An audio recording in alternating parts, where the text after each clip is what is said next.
BJP নেতা নেত্রীদের উপর একের পর এক আক্রমণের ঘটনায় ফের উত্তাল রাজ্য রাজনীতি। বিজেপি দলনেতা শুভেন্দু অধিকারীর নেতৃত্বে কন্যা সুরক্ষা যাত্রায় হামলার প্রতিবাদে বৃহস্পতিবার পথে নেমেছে বিজেপি সমর্থকেরা। তারা বারাসাত থানার সামনে বিক্ষোভ দেখায় এবং থানার সামনে টায়ার জ্বালিয়ে পথ অবরোধ করেন। পুলিশের ভূমিকা নিয়েও একাধিক ক্ষোভ উগরে দেন আন্দোলনকারীরা। আর এ ব্যাপারে আমরা আরো বিস্তারিত জানবো আমাদের প্রতিনিধি দীপ সেনের কাছ থেকে। দীপ, গতকালই আমরা দেখেছি শুভেন্দু অধিকারীর কন্যা সুরক্ষার মিছিলের হামলা হয়েছিল, আর তাতে সরাসরি অভিযোগ উঠেছিল তৃণমূলের বিরুদ্ধে। আজকে সেই হামলার প্রতিবাদে পথে নেমেছে বিজেপিরা। আজকে কি ছবি ধরা পড়ছে, বিস্তারিত জানাও। দেখো, গতকাল শুভেন্দু অধিকারীর কন্যা সুরক্ষা যাত্রা যে বারাসাত দিয়ে যাচ্ছিল, সেই তখন তার উপরে অতর্কিত হামলা চালানোর অভিযোগ ওঠে তৃণমূলের বিরুদ্ধে। এবং সেই হামলার ঘটনার পরেই কিন্তু আজ বিজেপির পক্ষ থেকে, বারাসাত সাংগঠনিক জেলার বিজেপির পক্ষ থেকে কিন্তু বারাসাত যে থানা রয়েছে সেই থানা ঘেরাও কর্মসূচি দেওয়া হয়। সেই কর্মসূচি ঘিরে কিন্তু একেবারে উত্তাল পরিস্থিতি তৈরি হয় বারাসাত শহর জুড়ে। বারাসাত থানার সামনে টায়ার জ্বালিয়ে তারা বিক্ষোভ দেখায়। দীর্ঘক্ষণ এই বিক্ষোভ চলে এবং কার্যত যে বারাসাত থানার সামনে যে রোড রয়েছে সেই রাস্তা কিন্তু অবরুদ্ধ হয়ে যায়। এবং বিজেপি কর্মীরা কিন্তু তাদের মূলত যে দাবি ছিল যে এই ঘটনায়, যে হামলার ঘটনায় যারা অভিযুক্ত রয়েছে, যে সকল তৃণমূল কর্মী অভিযুক্ত রয়েছে, তাদের অবিলম্বে গ্রেপ্তার করতে হবে এবং তাদের পর্যাপ্ত শাস্তি দিতে হবে। এই নিয়ে কিন্তু তাদের আজকে যে বারাসাতের থানা ঘেরাও কর্মসূচি, সেই কর্মসূচি ঘিরে কিন্তু একেবারে উত্তাল ছড়িয়ে পড়ে বারাসাত শহর জুড়ে। পায়েল, দীপ, কাউকে কি কোন রকম গ্রেপ্তার করা হয়েছে? দেখো, এই ঘটনায় বারাসাত বিজেপির পক্ষ থেকে গতকাল রাতেই কিন্তু বারাসাত থানায় অভিযোগ দায়ের করা হয়। তৃণমূলও কিন্তু পাল্টা অভিযোগ দায়ের করে বারাসাত থানায়, কিন্তু এই ঘটনায় এখনো পর্যন্ত কেউ গ্রেপ্তার হয়নি।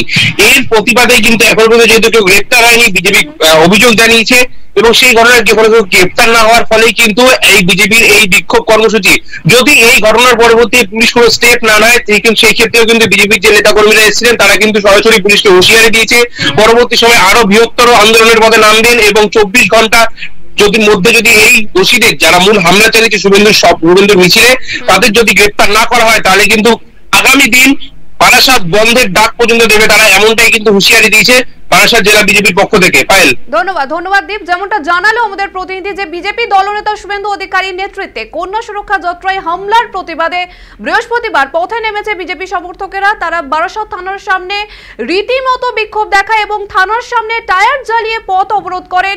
পুলিশের ভূমিকা নিয়েও একাধিক ক্ষোভ উগরে দেন আন্দোলনকারীরা। তাদের অভিযোগ, শুভেন্দু অধিকারীর কন্যা সুরক্ষা যাত্রা বিজেপির একটি শান্তিপূর্ণ কর্মসূচি হলেও তাতে বাধা দেওয়া হয়েছে পরিকল্পনা করে। পুলিশ নীরব দর্শকের ভূমিকা পালন করেছে বলে এমনটাই তাদের অভিযোগ। বিক্ষোভকে ঘিরে বারাসাত থানার সামনে দীর্ঘক্ষণ উত্তেজনা ছড়িয়ে থাকে। পরে বিশাল পুলিশ বাহিনী এসে পরিস্থিতি নিয়ন্ত্রণে আনেন।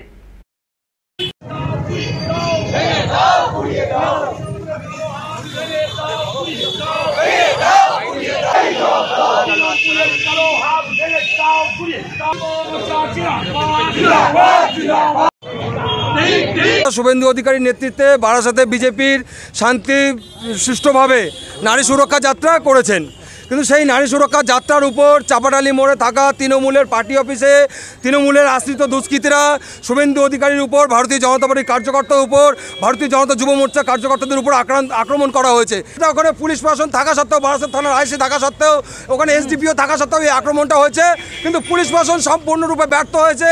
যে কালকের যে আক্রমণ, সেই আক্রমণকে রুখতে আমরা আগে থেকেই পুলিশ প্রশাসনকে বারংবার আমরা সতর্ক করেছি যে কোনো রকমভাবে ভারতীয় জনতা পার্টির যে মিছিল, সেই মিছিলে যদি কোনো রকম আক্রমণ হয়, ভারতীয় জনতা যুব মোর্চা কিন্তু বসে থাকবে না। তাই তার প্রতিবাদে আজকে আমাদের এই অবস্থান বিক্ষোভ থানার সামনে। যখন চাপাডালি করতে যখন পার্টি অফিসের সামনে গেলাম, ওখান থেকে কিছু দুষ্কৃতীরা স্লোগান দিচ্ছে জয় বাংলা বলেই ইট মারা শুরু করে। আমরা সেটাকে প্রতিবাদ করতে, যে আমাকে ধরে হেসকে মেসকে সবাই মিলে মারে। ওখানে আমার কার্যকর্তারা আমাকে বাঁচিয়ে নিয়ে আসে ওখান থেকে কোনো মতে।